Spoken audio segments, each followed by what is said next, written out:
Hadirin disilakan duduk kembali. Please be seated.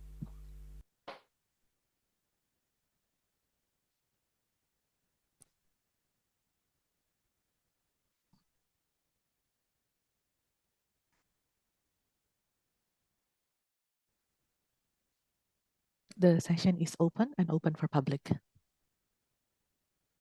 Peace be with you, and may God give you His mercy and His blessings.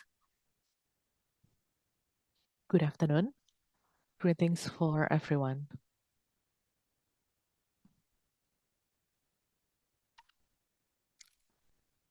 The continuation session for case number 93 of 2022. The agenda for today is to hear from the statement of the experts from the petitioner. And the experts are, both of them are overseas experts, and therefore we will use an interpreter. Before the two experts are being sworn, first of all, the judges will take the oath of the interpreter. And therefore, I would like to invite Mr. Daniel to guide this. And the interpreter is Ms. Juliana Tansil. Penterjemah Ibu Juliana Tansil ya? Betul Yang Mulia. Betul, oke. Ibu bisa berdiri. Kemudian ada Alkitabnya? Ada? Oh, ada. Ada yang bisa membantu? Ada, saya panggilkan ya. Oke, silakan.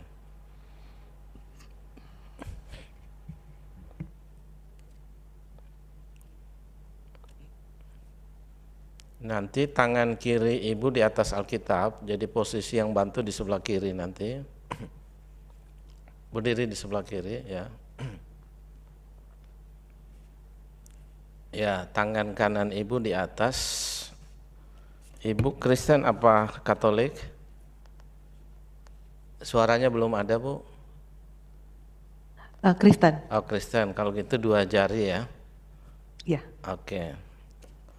Ikuti lafal yang akan saya bacakan ya. Baik. Saya berjanji sebagai penerjemah. Saya berjanji sebagai penerjemah Akan menerjemahkan dari bahasa Inggris ke bahasa Indonesia. Akan menerjemahkan dari bahasa Inggris ke bahasa Indonesia. Dan dari bahasa Indonesia ke bahasa Inggris. Dan dari bahasa Indonesia ke bahasa Inggris. Dengan sebenarnya. Dengan sebenarnya. Tidak lain dari yang sebenarnya. Tidak lain dari yang sebenarnya. Semoga Tuhan menolong saya. Semoga Tuhan menolong saya. Baik, terima kasih. Silakan duduk. Terima kasih. Saya kembalikan pada Pak Ketua. Terima kasih.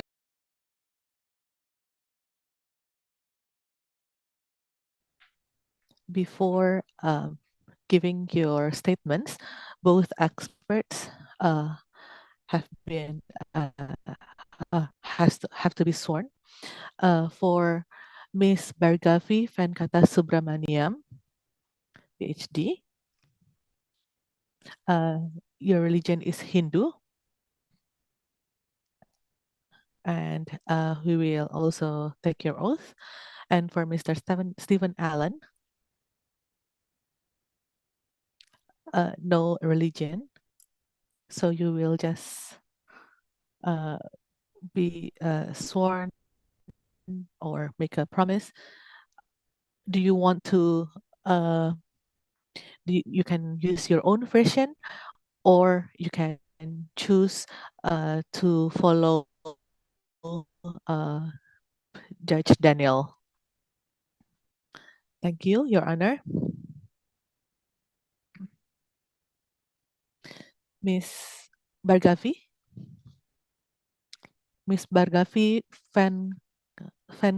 Venkatasubmaniam. PhD. Can we please hear your voice first?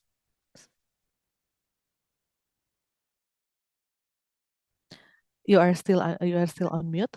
Good morning, Your Honors. I'm ready to take the oath.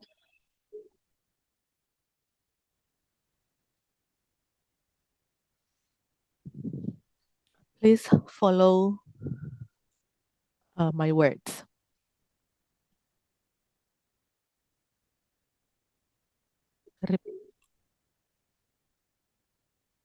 Om Atta Parama Visesa. Om Atta Parama Visesha.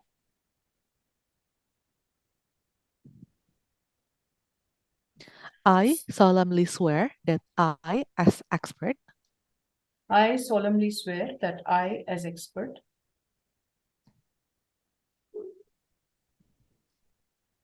will give my statements truthfully, will give my statements truthfully, in accordance with my expertise, in accordance with my expertise.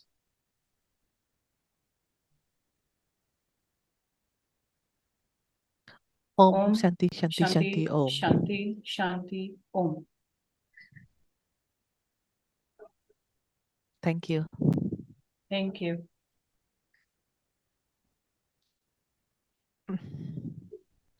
And for the second expert, Mr. Steven Allen.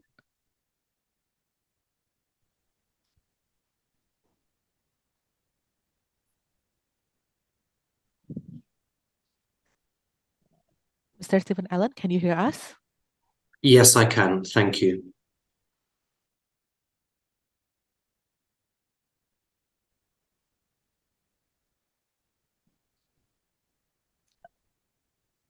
Mr. Allen, are you going to use your own version of oath, or do you want to follow our version, our words? I would be pleased to follow your words. Thank you.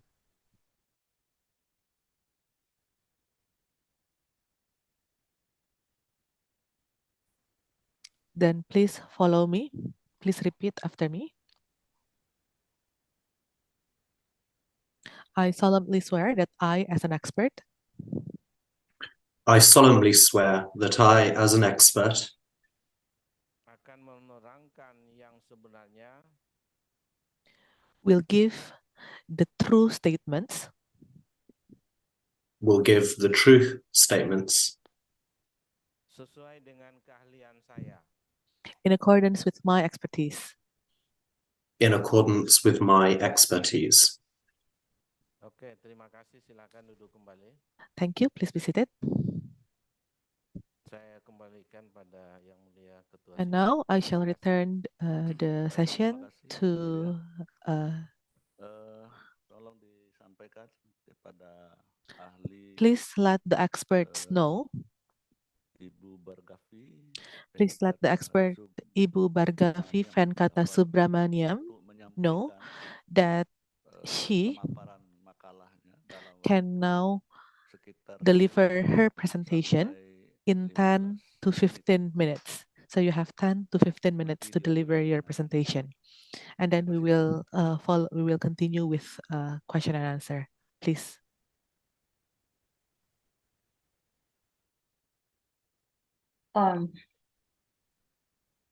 Thank you, Your Honors. TCI, and on behalf of Transforming Communities for Inclusion Global, I serve as Executive Director. My name is Bhargavi Venkatasubmaniam, Davar.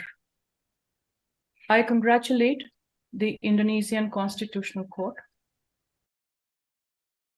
yang bersedia untuk mendengarkan permohonan Perhimpunan Jiwa Sehat Indonesia mengenai persoalan pengampuan. Ini merupakan suatu kehormatan dan kesempatan istimewa untuk dapat hadir di sini sebagai seorang ahli.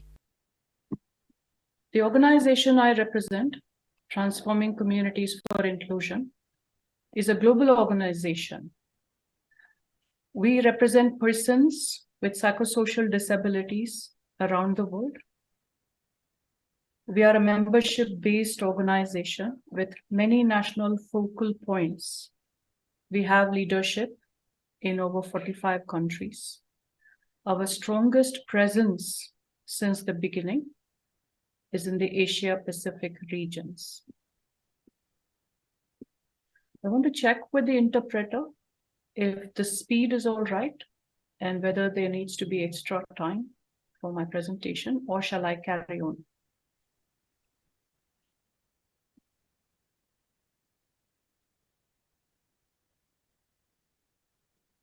The speed is already good and you don't need to pause. We interpret simultaneously. Thank you. All right, thank you so much.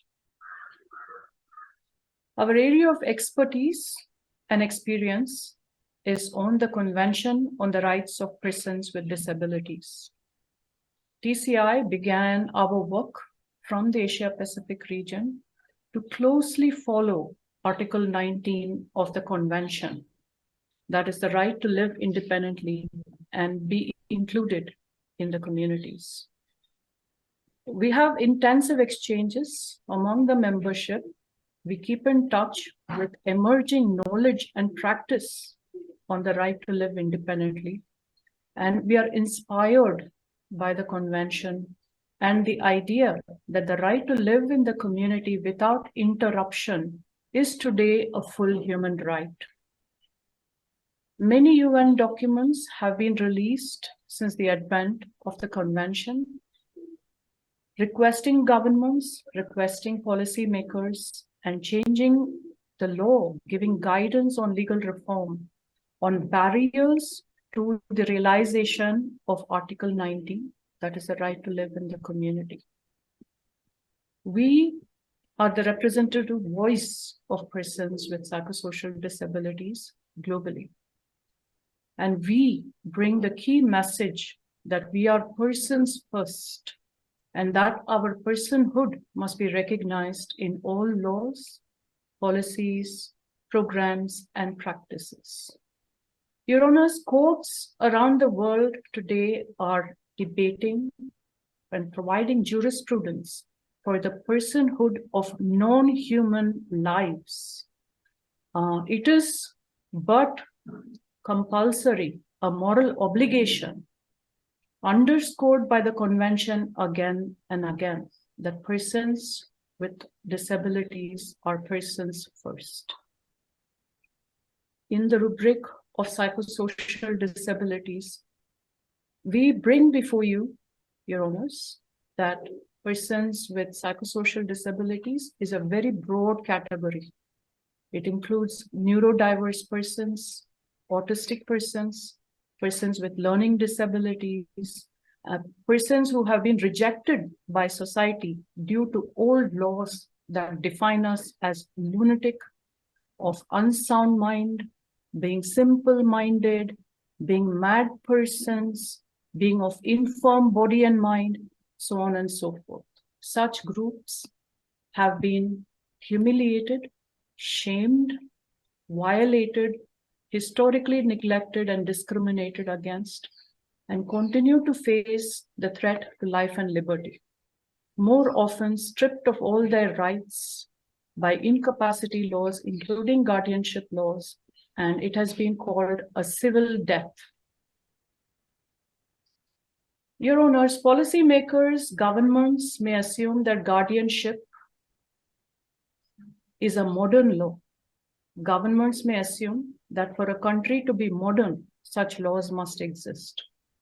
However, in my expert statement, I have given clear arguments why these laws must be taken as a contextual and historical aberration, if I may say so.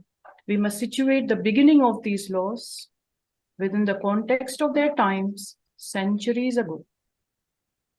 These legal provisions are a derivative of the colonial histories of a particular country.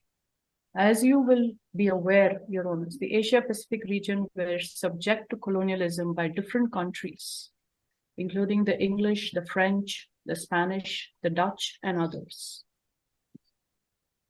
There is a diversity of legal frameworks. Therefore, in the Asia-Pacific region, these laws are not universal, they are not model, and they are contextual to the function and political intentions of particular colonizers and particular nations. As countries became independent, in many countries, these regions, these laws and provisions did not receive much attention. Fortunately, many of these provisions are not used so much today. Some provisions, among them, I include guardianship laws, which has function and value, where resourced more, because often with guardianship laws, there is some economic or material benefits for people who are applying these guardianship laws. It always comes with clauses of discrimination. Family law provisions of incapacity, divorce, and so on, for example, is a functional and discriminatory provision, ousting out women as a holder of human rights, as a holder of rights to own property, to be married, to take custody of children, and so on. So some of these laws have remained and are being used not to protect persons with disabilities, but rather to oust them from the regime of human rights and from the right to live in the communities. This is my first submission, Your Honors, and it is to be noted that some groups are disproportionately victims of such provisions, including women, the elderly, the vagrant, the insane, the idiots, and so on. And such words continue to haunt the legal traditions that modern society sees today. A recent study, which I have quoted quite extensively in my written submission, Your Honors, it found that formal guardianship has rarely been used in Indonesia over the last decades. Only a handful of people and families have used the formal guardianship law. It has not served its purpose. So the one-of-its-kind report also gives confidence to Indonesia that moving from plenary guardianship to supported decision-making will not be so difficult for this country, and that it should be done. My written statement, Your Honors, has given extensive documentation of the number of UN documents, not just the CRPD, but the CEDAW, the International Convention, Covenant on Civil Political Rights, and so on. Many concluding observations, which has given real life to removal of guardianship and the protection of the right of persons with disabilities to supported decision-making. I have finally this point about guardianship and what I have called a moral awkwardness for Asian cultures. TCI measures all policy interventions, legal interventions, in terms of whether or not they advance the moral value and practice of disability inclusion and living life in the communities. The necessity and efficacy of any law or policy is to be measured against morality. Law and morality cannot be at the opposite ends of policy choices. They have to have a common middle ground. Morality is contextual to the cultural context of peoples, their belief systems, how people exchange, socially interconnect, and come together as social units. Interdependence is also a core moral value in the Convention on the Rights of Persons with Disabilities. Asian cultures have strong community identity over and above their personal or even family identities. Could it be the case that guardianship law is not acceptable to this communal value, to Indonesian families and communities? This is a question worthy of scrutiny by the Honorable Court. TCI advocates for community inclusion, that communities must be empowered.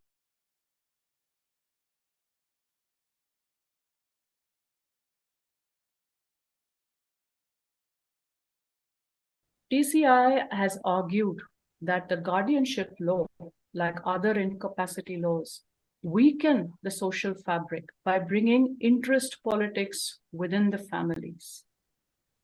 This is especially the case where finances, pension, property, bank accounts, children, inheritance, and so on are involved. And the families start to question one person with a disability whose capacity is challenged. Any such disqualifying law, where the law allows the complete taking over of their rights by other persons in the immediate family and community, leads to conflict. Day-to-day decision-making within the family, even on small matters, become a battlefield for family and community members. Usually, as a court is involved in the final arbitration, family matters are handed over and families lose their integrity. Asian cultures value family honor a lot.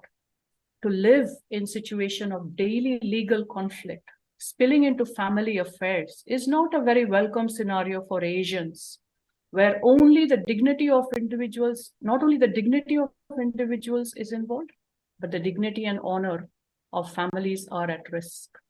Perhaps, Your Honors, to conclude, guardianship brings conflict into very close family social units to community units. And I believe, as I've described at length with supporting reports and evidence in my paper, that in Indonesia, as found worldwide, the most disappointing feature of formal guardianship is the failure of procedural safeguards, as families rarely return to review or restore capacity. Neither they have the time nor the resources to pursue such legal battles. Finally, such battles lead to family dishonor. And so I rest my case there, Your Honors, by saying that guardianship is discriminatory. It has not protected anyone, has been used to remove all resources and powers until ultimately rendering them civil dead. This is as good as legal shackling over and above the physical shackling that persons with psychosocial disabilities are subjected to. Here I acknowledge, validate, and deeply pay my salute to the Indonesian Mental Health Association for highlighting the amount of shackling that happens in Indonesia. And one reason why this is the case is because of the guardianship arrangements, not so much formal, but informal. Inclusion, awareness on inclusion, building capacities of communities for inclusion are some of the visionary strategies that TCI, among others, have documented and are proposing as solutions to supported decision-making. When communities come together to support persons with disabilities, families are empowered economically and socially. Such programs, if established, give evidence to the idea that normally in every human society, everyone needs support, including persons with disabilities. Examples of such communities exist, including in the Asia-Pacific region. And TCI, along with our partners in Indonesia, IMHA, are very happy to present a bridge of cooperation with all agencies and present before the government support systems that are much more human rights compliant. Thank you, Your Honors, for this opportunity. And yeah.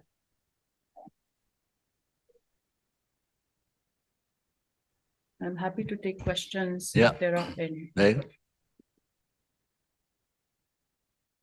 Ya, baik. Terima kasih. Sekarang kita dengarkan dulu. Thank you. But before that, let us listen to the presentation of Mr. Steven Allen.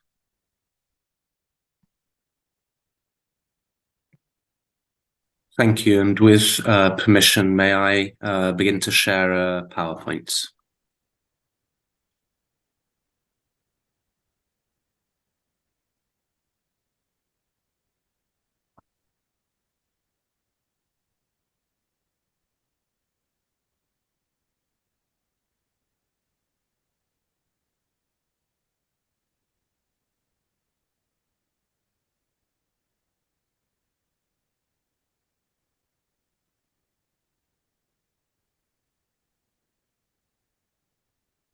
Could I just check whether that is visible, please? Ya. Jelas. Yes, it is clearly visible. Thank you very much. Distinguished President, honorable members of the Constitutional Court of the Republic of Indonesia, it is an honor and a privilege to join you today in support of the petition brought by the Indonesian Mental Health Association and others concerning the constitutionality of Article 433 of the Indonesian Civil Code.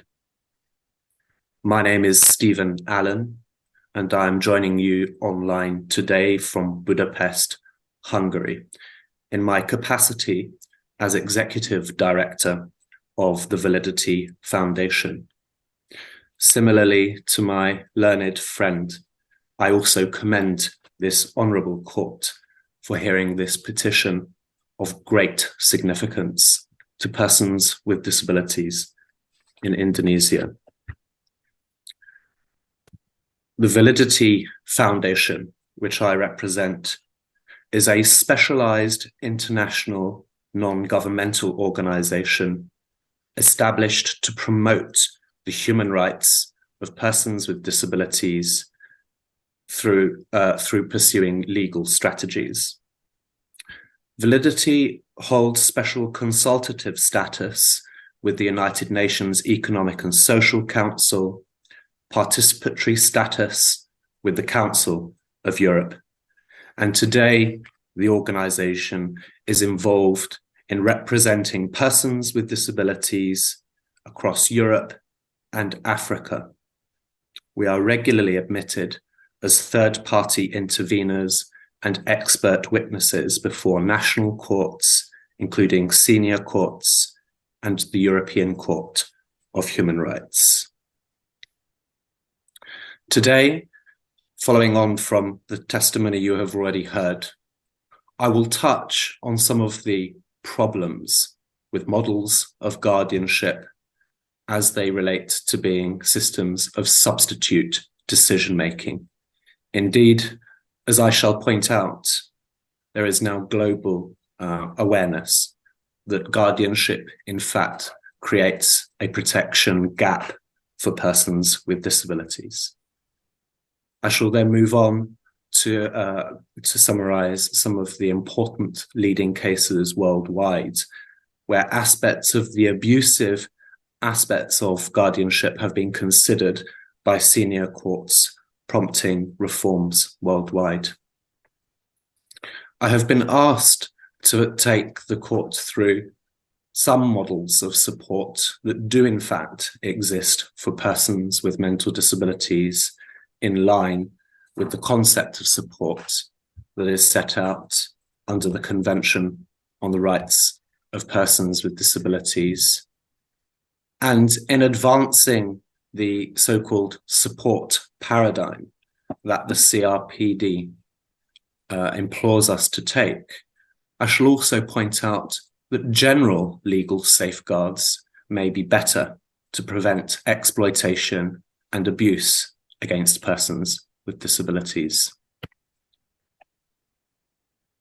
As this court is aware, all systems of guardianship entail a restriction or a denial of the legal capacity of persons with disabilities, which reduces the possibility for persons with disabilities to exercise their full range of human rights. Guardianship strips the decision-making power from persons with disabilities and places this in the hands of substitute decision-makers, guardians who may be public officials or may indeed be family members across many jurisdictions. The principle upon which all guardianship systems are based does not come ultimately from a place of harm, but is based on this concept of protecting people's best interests. But as the old saying goes, the path to hell is paved with good intentions, and the imposition of a third party's will upon persons with disabilities actually enhances the types of abuse and exploitation to which they may eventually be faced. It affects all other areas of life, given the fact that the right to legal capacity is the gateway to exercising all other human rights. And most importantly for this court, the restriction of legal capacity itself creates barriers to accessing justice, indeed in pursuing claims for violations of human rights. Article 12 of the Convention confirms to us that the legal capacity is universal. It should not be restricted on the basis of disability. And as the Committee on the Rights of Persons with Disabilities has clearly stated, states parties are now under an obligation to abolish such regimes, but not simply to abolish them, they must also replace them with systems that provide support to people to exercise their legal capacity. And the international case law, since the adoption of the Convention on the Rights of Persons with Disabilities, has increasingly looked at the forms of abuse which Bhargavi has already spoken about, but also looked at this from many, many different angles. The European Court of Human Rights, in the leading case of Stanev versus Bulgaria, litigated by this organization, showed very clearly that partial guardianship was used to prevent a man with psychosocial disabilities from accessing justice and even for challenging his long-term detention and ill treatment. It was guardianship that caused his abuses, guardianship in Bulgaria. In the case of Sikora versus the Czech Republic, the court found again that placement under guardianship without that person's knowledge had resulted in his unlawful deprivation of liberty. In X and Y versus Croatia, that the European Court was concerned that the wide powers granted to guardians violated a whole range of private rights and of family rights of the persons concerned. And in another consequence, in the case of Kish and Hungary, it was found that guardianship automatically stripped people of their civil and political rights and their right to participate in free and fair elections. The European Court's jurisprudence aside, this matter has also been looked at superior courts across the world. Some of the cases that Validity has most directly been involved with concern amendments or case law before the Constitutional Court of Russia in 2009 and 12, which recognized that plenary guardianship, in fact, was a very severe violation of core constitutional principles, ultimately resulting in the amendment of the Russian constitution. The constitutional courts of both Moldova and Romania have also had similar findings, calling on the legislature to stand up and acknowledge the support paradigm for persons with disabilities in the law. As this court is very familiar with, the Article 12 and General Comment number 1 of the Committee of the Rights of Persons with Disabilities set out the obligations of states in providing support in the exercise of legal capacity. And I point out here the term may in this quote here, which is about really repatriating the rights of decision-making to the persons making those decisions. People may choose that they require support, and the state's obligations are to ensure a range of forms of support that may enable people to exercise their legal capacity. Support must operate in line with the will and preferences of the person concerned. It must operate under their control and must never be used to substitute their decision-making. As such, it is crucially important to understand this key distinction between the concept of legal capacity, which as a matter of international law can never be restricted on the basis of disability, and the concept of mental capacity, which is about looking at the supports people may need in making their own decisions.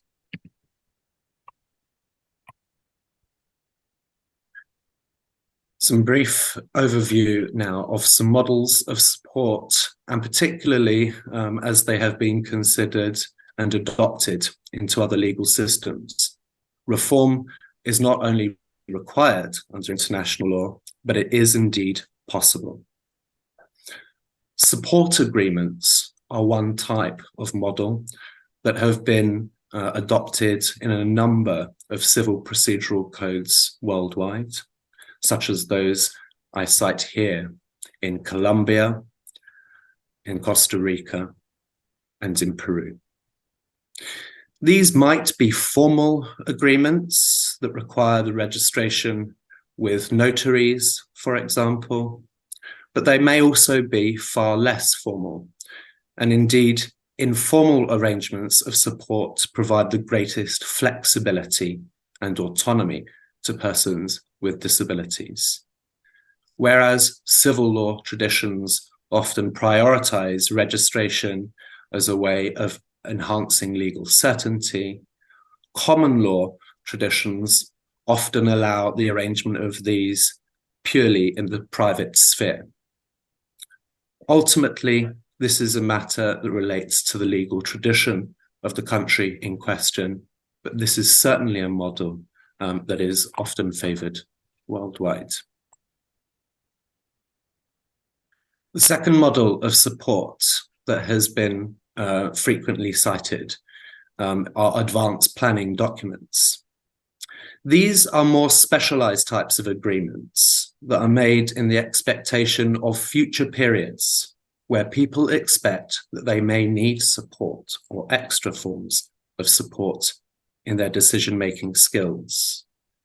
Again, they must be clearly based on the will and preferences of the person making such an agreement, and importantly, they must clearly specify the point at which the terms are triggered, which can be planned in advance. These can be particularly helpful for people experiencing degenerative health and cognitive conditions, as well as for those who experience fluctuations in their decision-making, which can be planned for. The United Kingdom has created a system of lasting powers of attorney under the Mental Capacity Act. Colombia establishes the concept of advanced directives that may regulate one or more legal acts and require the provision of reasonable accommodations to persons with disabilities. And in Peru, any person, so this is not just persons with disabilities, but any person can designate supporters for a future time to support them in exercising their legal capacity. Often the registration obligation applies to these types of agreements as well. Now, I've been asked also to touch on the concepts of reasonable accommodation and procedural accommodation, which I would say are not best understood as pure models of support, but are concepts that are imbued throughout the Convention and which provide techniques and legal measures that persons with disabilities can use in the exercise of their human rights. Reasonable accommodations simply relate to adaptations to public and private services in an individualized way that enable people with disabilities to better access and exercise their human rights. They're about identifying the inherent barriers in our systems and overcoming them through individualized adaptations and solutions. This can mean things like, in the realm of work, adapting working hours, in education, allowing additional time for examinations, across all systems, providing quiet environments for people to think and take their time in making decisions. These are not complex, but they are reasonable approaches at adapting general systems. Procedural accommodations, on the other hand, operate by virtue of Article 13 of the Convention, and these cannot be limited on the basis of disproportionate burden or tests of reasonableness. They are about adapting legal processes, such as you are doing right now by hearing me online from a different country. And the purpose of them is to ensure the good operation of the law and to provide equal access to justice. Often procedural accommodations are regulated in codes of legal procedure, and courts are best placed to identify the adaptations to the rules that ensure the interests of justice. A couple of examples here include the South African criminal procedural laws that allow for the use of justice intermediaries, which help to facilitate communication and the exercise of the right to a defence. And the United Kingdom also recently adopted procedural guidance on the establishment and regulation of a registered intermediaries scheme in 2020, which is now beginning to be in operation. I have not touched on this model in my statement, but I'm happy to speak more at a later point. But the concept of personal assistance is also a tool which is created and acknowledged under the Convention on the Rights of People with Disabilities. And this is associated with supporting persons with disabilities to exercise their right to independent living. This is not necessarily attached to legal procedures, but is simply about supporting persons with disabilities to deal with the inherent social barriers they experience on a daily basis. The point here is that personal assistance also operates under the control of persons with disabilities, often through employment regimes that provide people with disabilities with personal budgets that they may use to decide who is best placed to support them and to acknowledge that as work. I have mentioned that guardianship doesn't protect, but in fact facilitates a range of human rights violations. But here I would invite the courts to consider how general legal safeguards can in fact be a better way to prevent the forms of abuse that guardianship are said to do. We have areas including consumer credit legislation, consumer protection legislation. We have judicial officers empowered with regulating the form and content of agreements. We have general legislation on accessibility and planning. We have binding standards for police, public office holders, and all areas of regulated professions, as well as the creation of preventive and reactive monitoring authorities in areas including health, detention, and welfare systems. All of these different models and all of these general legal safeguards, I should say, can be responsive to the specific forms of abuse and exploitation that persons with disabilities may face, and are likely to provide stronger guarantees against exploitation and abuse if they are adapted and brought up to date in line with the CRPD. And so, as I move towards a close, I would point out the CRPD forces us away from the old disabling models where persons with disabilities were seen as objects of care and control, and instead places the obligation squarely back on us in our societies and on the legislator in particular to recognize what has been called the support paradigm. These, taken together, are far better equipped to prevent abuse and harmful consequences against persons with disabilities. They involve individualized support arrangements, strengthening the general obligations on states to enhance accessibility of public and private services. They entail specific obligations to provide reasonable accommodations to persons with disabilities and the justice system to ensure procedural accommodations. And it entails updating general legal safeguards so that they truly are responsive to the lives and experiences of persons with disabilities. So I will conclude by saying that there is now a growing worldwide understanding that guardianships systems have never protected persons with disabilities. This must give way to a paradigm of support. And within the concept, or within the CRPD, this is a legal concept attached to the exercise of legal capacity and the right to equality before the law. Judicial and legislative reviews worldwide are showing that it is possible to adopt the support paradigm, and that these are fundamentally based on repatriating the autonomy and recognizing the exercise of that by persons with disabilities themselves. Best interests approaches are grounded in old disablest narratives that are increasingly obsolete and indeed hinder the process of courts and the justice system themselves in protecting equality, the rights to non-discrimination, and ensuring equal protection of the law.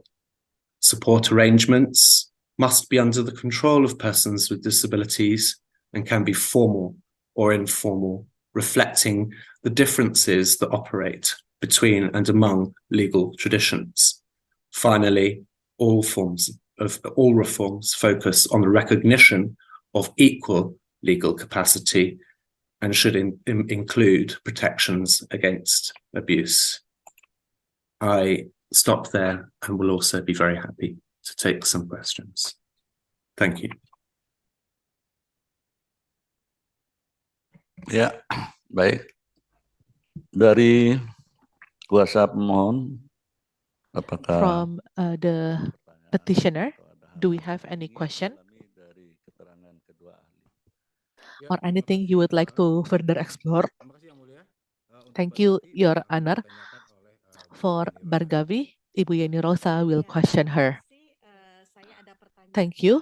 I have a clarification question or a confirmation question to Ms. Bhargavi.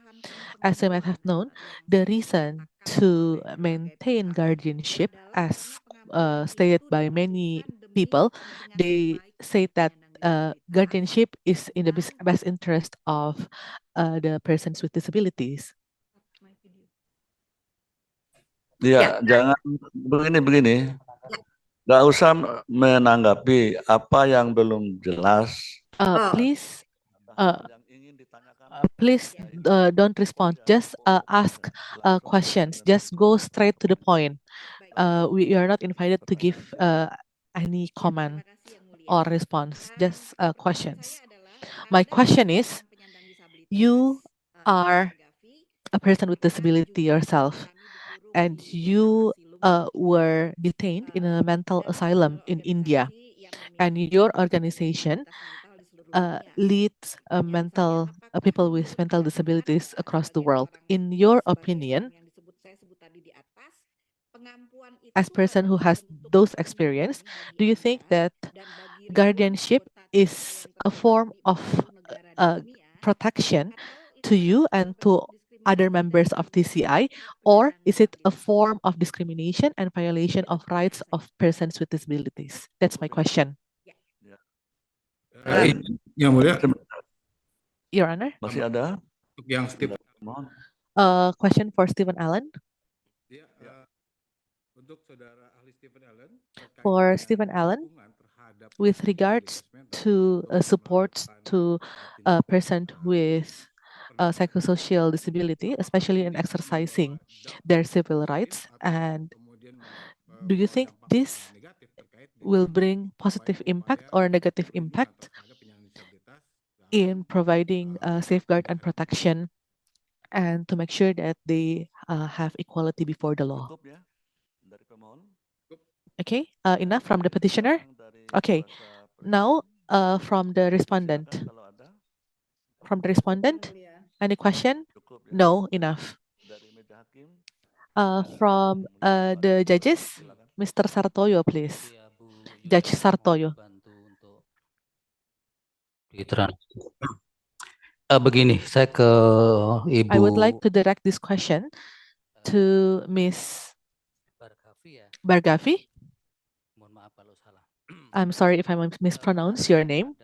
It is interesting to hear the concept that the expert presented. Sebenarnya yang pertama adalah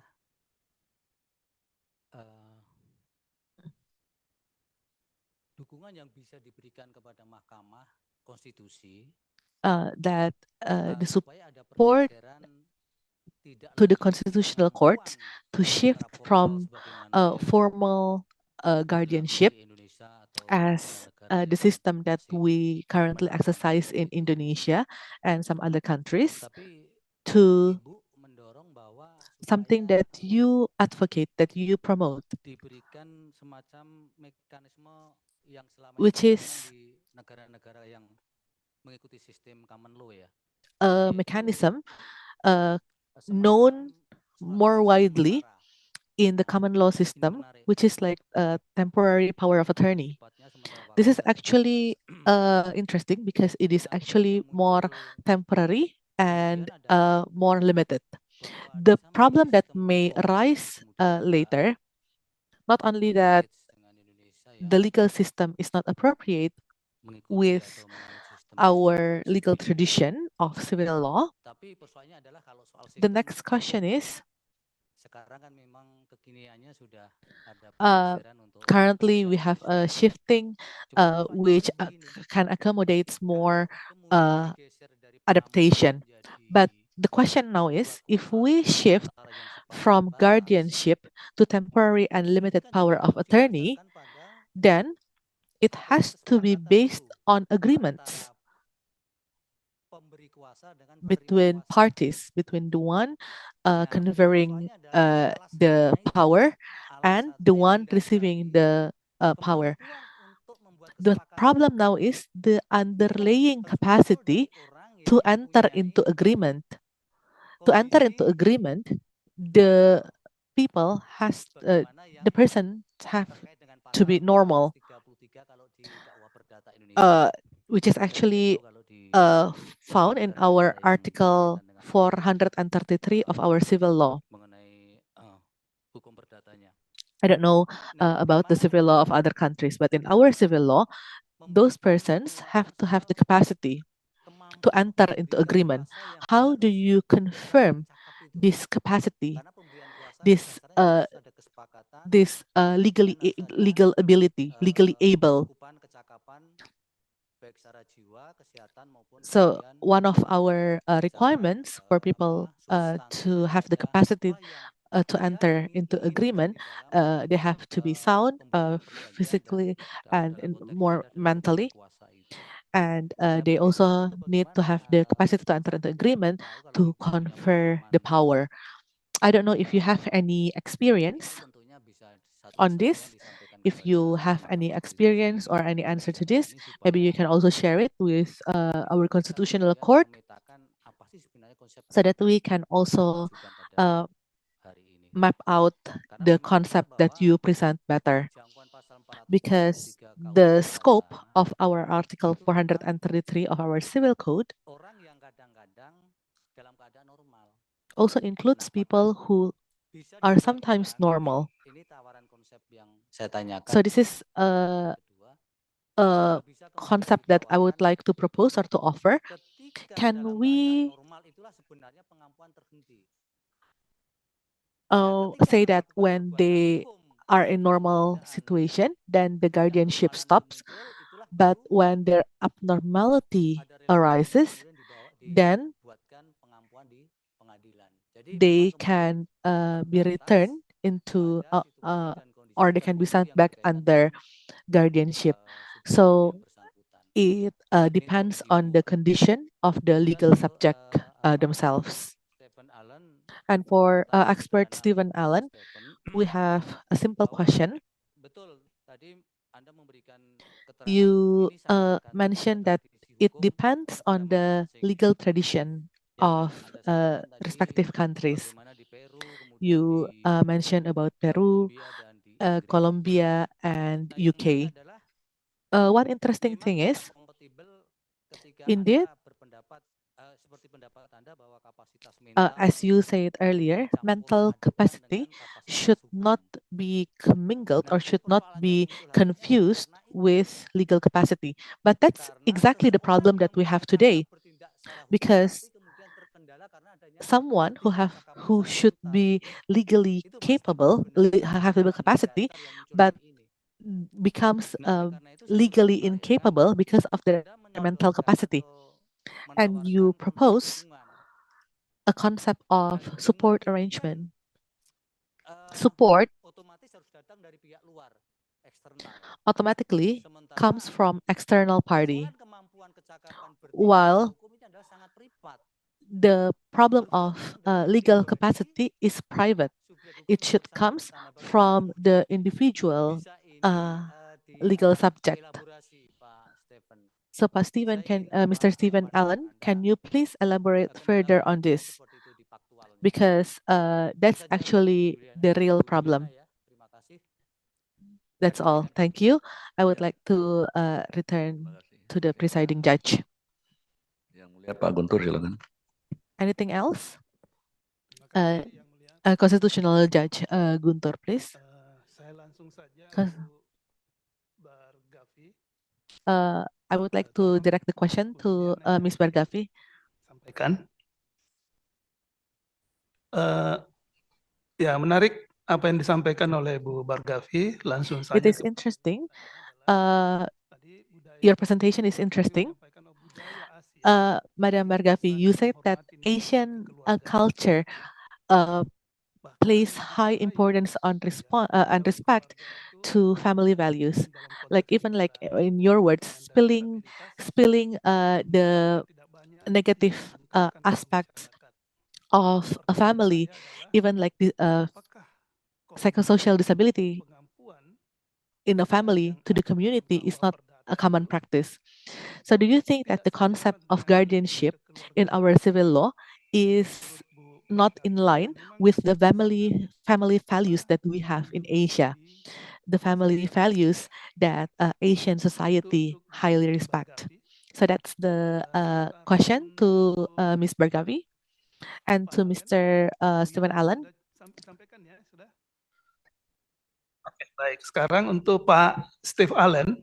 And to Mr. Steven Allen. Menarik juga dari apa yang disampaikan oleh Pak Steve Allen. Your presentation was also very interesting. My first question is,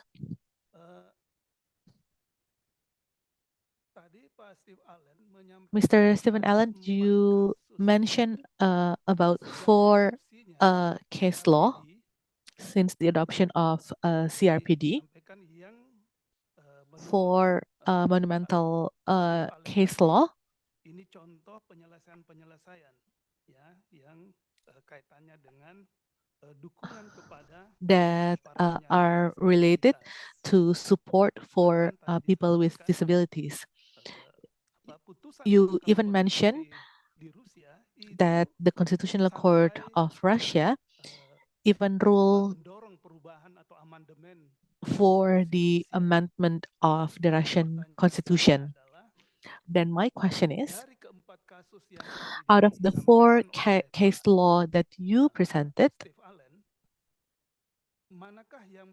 which of them, if you see globally, the case law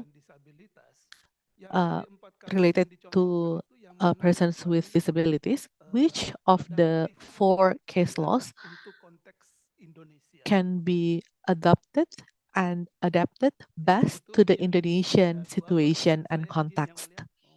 So these are my first two questions. Presiding Judge, I would like to ask for one more question.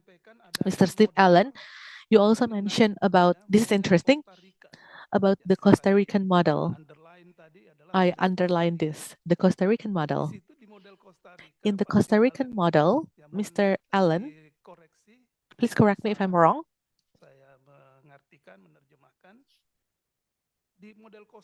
In the Costa Rican model, we have something that we call quote unquote guarantor. Guarantor. In your opinion, is it different from the guardianship that model that we have in our civil law? Because we also have guarantor and also we have guardian.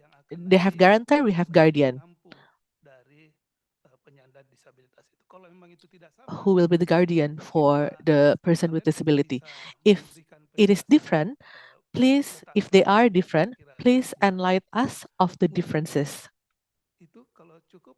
That's all.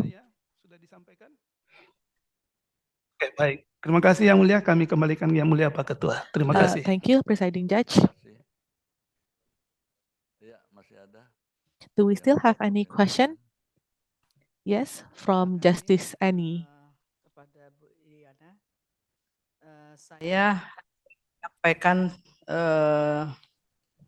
sedikit saja kepada Pak Steven Allen. I just have a small question to Mr. Steven Allen.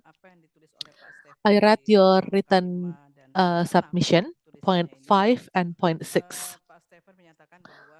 In point 5, that you have communicated with the petitioners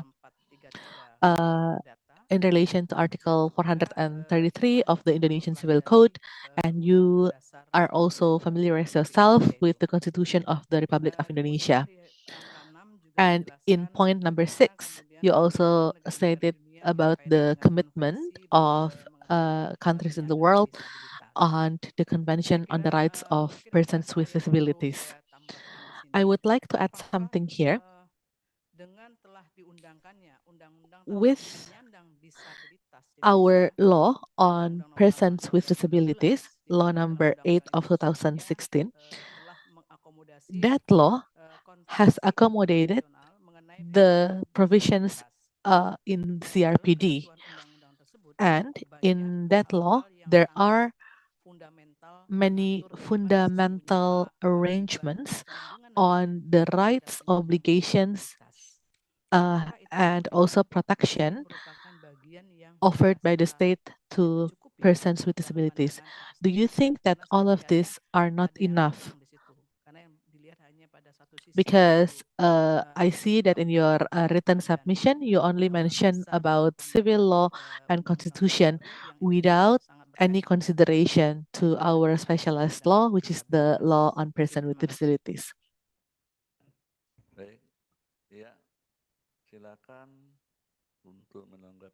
So please respond to the questions. For the first opportunity, we would like to invite Ms. Bhargavi, please.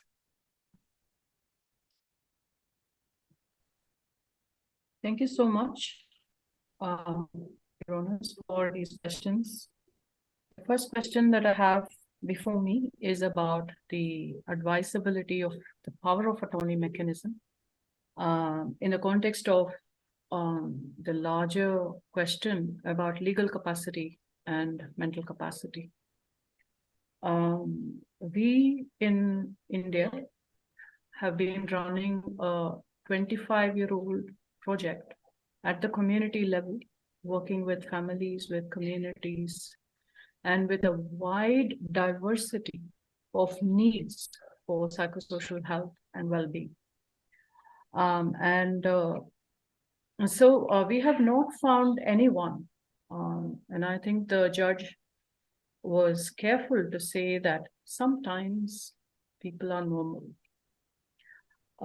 Notwithstanding the fact that normality is a very subjective perception and has no legal validity in any law. Let me focus on the idea that every person with a psychosocial disability, irrespective of any medical diagnosis, they face discrimination because of social perceptions of normality and abnormality. In these 25 years of working, sirs, we have not found too many people with whom we could not communicate, and with whom we could not communicate using different methods of communication. This is why in the supported decision-making regime, developing alternative augmentative forms of communication is so important. We work in largely Muslim, low-income communities where their manner of cultural communication is already different. And we have developed, like many other programs across the world, ways of communicating with persons with psychosocial disabilities when their need is higher. So we do not use the terms normal, abnormal, or medical diagnosis, but we do use concepts like low support need, high support need, only to determine what is the extent of support that a person needs in order to be able to participate in the binary process that we have established to make a connection with them, and to make a connection with them and their families, with them and the communities and all of that. Such mechanisms are available and trainings are available.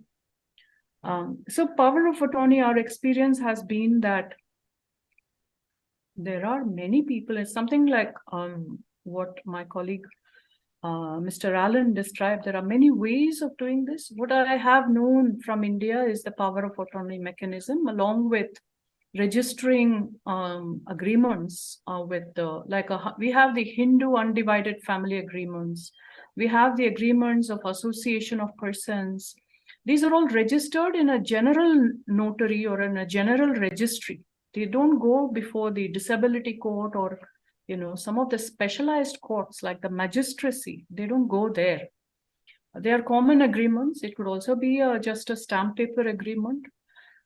So I think these are very easy solutions to manage. And guardianship, it cancels all laws, whereas such instruments can specify the purpose and can specify the actions that a person may take.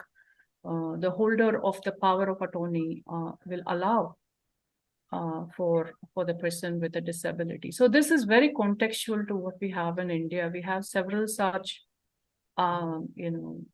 general agreements that people and establishments make. I'm sure that Mr. Allen will know a lot more about this. But in our peer communities, we have seen such agreements.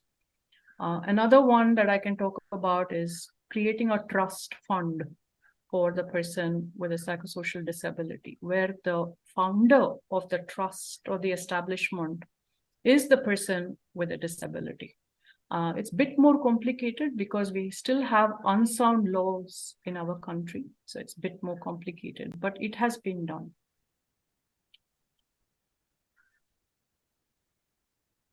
About the question on Asian cultures, honor, and laws.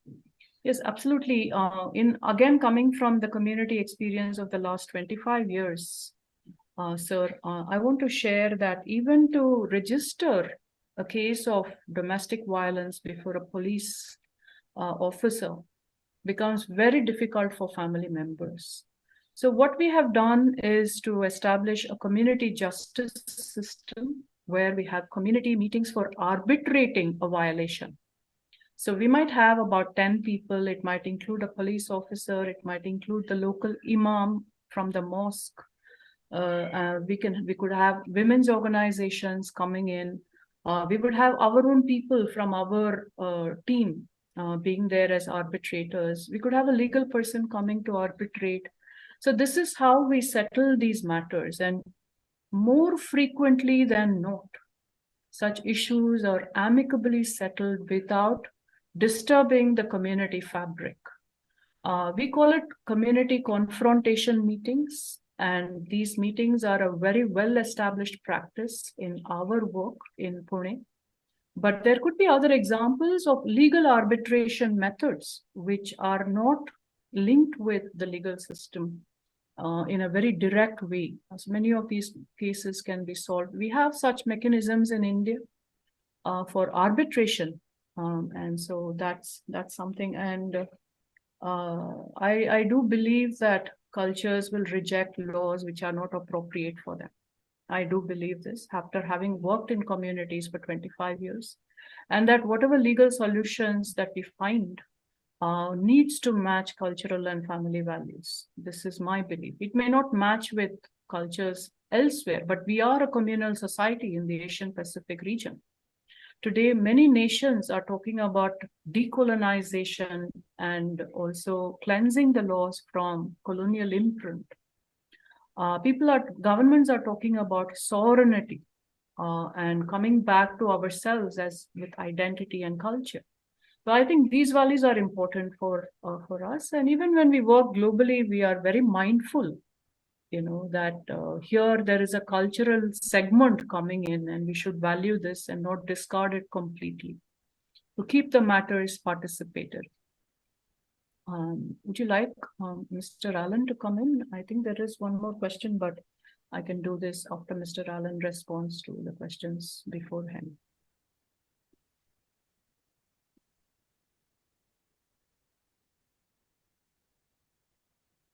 Baik, lanjut ke Steven Allen, silakan.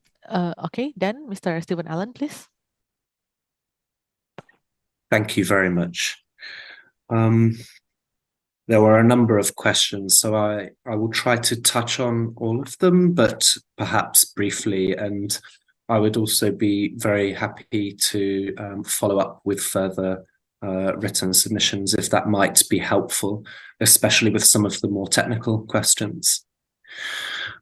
One of the things that I think the CRPD forces us to do is to understand and treat persons with disabilities fully as equal citizens.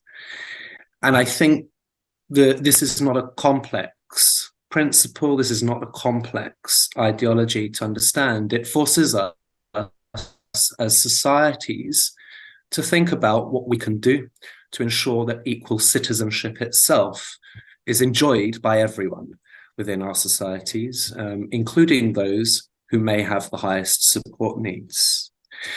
And historically, systems of guardianship were sort of put in place, not just in relation to persons with disabilities, but to other populations as well, that I want to touch on, because it was viewed that they would prevent forms of harm that may happen to people with disabilities as a result of their decision-making, right?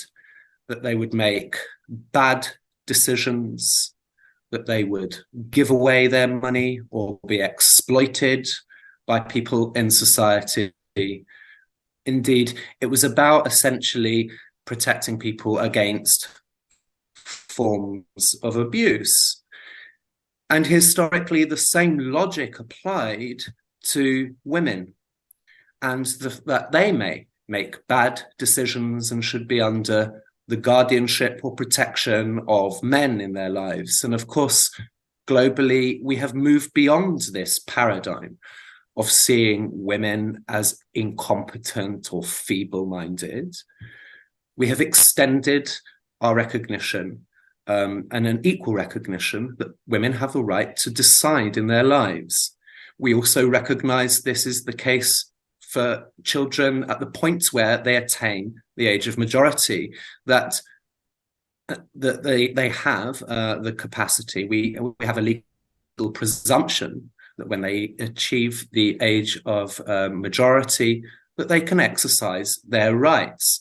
Now, any restrictions of rights has to have a clear and valid justification, because it does represent such a fundamental attack on a person's individuality and dignity. And one of the most common areas where the law intervenes to restrict people's access to their rights is in the criminal realm. We restrict people's right to liberty when they have committed crimes, and we do that because there is an overriding public interest, often, or it's purported, that we must protect society, in that case, from the harms that an individual is creating. Now, we don't step in for people who are smokers making bad decisions in their lives. We don't say that they lack the capacity to make decisions. We don't operate from the presumption that we must restrict their ability to make those decisions. We actually don't restrict people in some nations from entering into investment schemes that are very, very complex and which I myself, as a lawyer, find difficult to understand. We don't restrict people's capacity in simple areas of life or in complex areas of life because they may experience harm. And that's no different for persons with disabilities. The kind of simple answer, I suppose, to this question of the distinction between legal and mental capacity is that legal capacity is merely the law's recognition of us as decision makers with the ability to exercise human rights. It doesn't impose an obligation to make good decisions. Indeed, people in their individuality and their diversity do make different decisions. And the support paradigm that I've mentioned is about not having one model of support, but a range of legal mechanisms that exist to enable people to express their will. And so I think that really has to guide reformists. It can guide the Constitutional Court in this petition. There was a question concerning the temporary powers of attorney. These are one mechanism that exists that are of general applicability. And I think it is worthwhile considering those general tools that can be strengthened to support people with disabilities to exercise their human rights. I think I was asked to compare the system of guarantor with the system of guardianship, and I would make one simple distinction here. Guarantors are there to enable people to exercise and express their own will and not provide an interpretation of a person's best interests. And that's where I would see the distinction with the model of guardianship that is presented under the Indonesian Civil Code. Guarantors, justice intermediaries, communication facilitators are all simply mechanisms to enable people to express their will. And the will and preferences of persons with disabilities is at the heart of the exercise of their rights and at the heart of what Article 12 under the Convention is really all about. We just need to have a variety of supports that people can use in different scenarios. I was asked which of the Constitutional Court cases can be most useful for the consideration of this honourable court. And I would say the most modern decision comes from the Romanian Constitutional Court, but I wouldn't try to prioritize between the three constitutional judgments that I've provided to you because they simply reflect different issues and different abuses that have been identified by both scholars and disability rights activists in those countries that are attached to guardianship systems. They recognize, for example, in the Russian case, they recognize that people must have unfettered access to the court where their liberty is on the line. Previously, questions on the deprivation of liberty would never get to the court because a person under guardianship would not be able to issue a claim for reconsideration of their deprivation of liberty. So I think it's worthwhile looking at what harms each of those constitutional courts identified when coming to their decisions that guardianship did not, in fact, protect. I think the final points, and then I will stop the question concerning law number 8 of 2016, implementing certain provisions of the Convention on the Rights of Persons with Disabilities within Indonesian law. And to be clear, my organization welcomes the introduction of national legislation that gives effect to convention rights. Is it not enough, I think, was the question, to have this? And I would answer quite simply that it may very well be enough. But having the legal hurdle of guardianship operate simultaneously undermines the purpose of that very law. Indeed, the purpose of Law 8 of 2016 is about recognizing people with disabilities as autonomous individual actors under the law. And therefore, there is an automatic conflict, I would say, with then maintaining a system that threatens to remove that very autonomy. Should be called on to act to fill those gaps that might exist, whether that's establishing powers of attorney, whether that's about establishing systems of trust, whether that's about establishing notary obligations in relation to advanced planning directives. Maybe there are gaps that require to be filled, but guardianship doesn't fill gaps. It extends those gaps, and it deprives persons with disabilities from exercising their right to legal capacity, which means being an actor under human rights law. Thank you.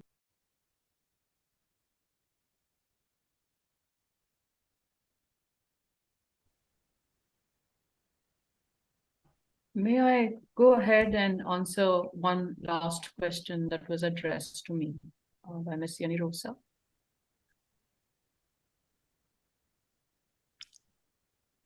Silakan. Please. The question was about the best interest interpretation and whether guardianship actually protects persons with disabilities. I think a very comprehensive response has been already given to this question by Mr. Steven. And just to add to that, best interest interpretation puts decision-making in the hands of other people. And there is no reason from our experience of working with persons with psychosocial disabilities across multiple nations and with low-income communities in Pune. There is no reason to believe that persons with psychosocial disabilities, or indeed other mental, intellectual, developmental disabilities, their interests need to be interpreted by anyone else. Of course, the Convention on Rights of Persons with Disabilities clearly dismisses this kind of approach. Guardianship is a best example of such approach, but when you see the denials of rights when guardianship is used and abused, you will find that in very few cases, actually, there is ethical application of the best interest interpretations. I don't think in the case of children, there are some safeguards in the Convention on Rights of Persons with Disabilities, amply exemplified in General Comment 1 and in other places. And so there could be some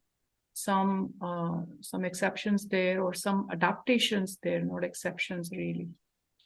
And we have seen from the India experience that whenever there is a case made before a court of law on guardianship, it is usually about taking advantage and capturing some material benefits and goods by third party. And therefore, the best interest interpretation will allow for for such misappropriation of a legal provision which was made, as Mr. Allen said, with somewhat good intent many decades ago. And so I think that the indicator that Mr. Allen proposed, whether a legal provision fills the gaps and brings people closer to their entitlements and human rights, or whether it distances them, creates more barriers. This is really the measurement of what kind of legal solution to take.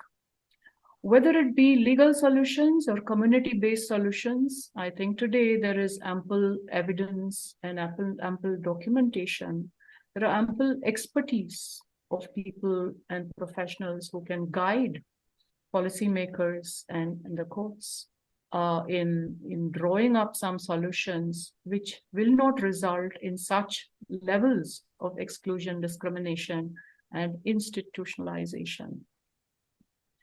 And so I think this is my response to this question. And thank you so much for this opportunity. Ya, baik. Ibu Yuliana Tansil, terima kasih dan tolong sampaikan. Well, thank you, Tansil, and also thank you to both experts. The Constitutional Court of Republic of Indonesia would like to thank you for your statements. Untuk pemohon, for the petitioner, apakah masih ada ahli atau saksi? Do you have any other experts or witness? We still want to present two more experts and two more factual witnesses. Two more experts and two more factual witnesses.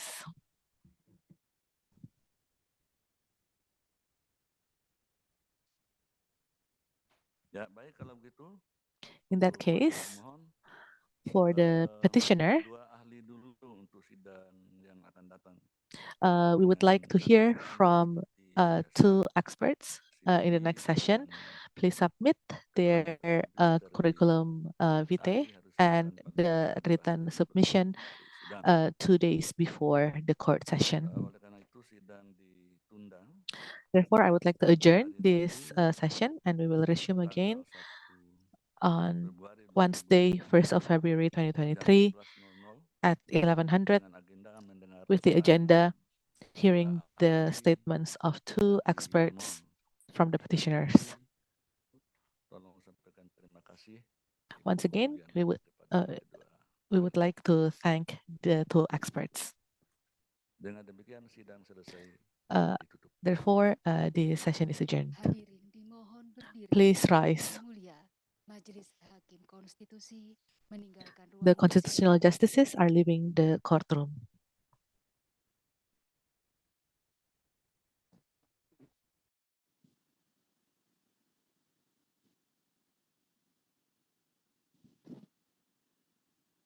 Hadirin disilakan duduk kembali. Please be seated.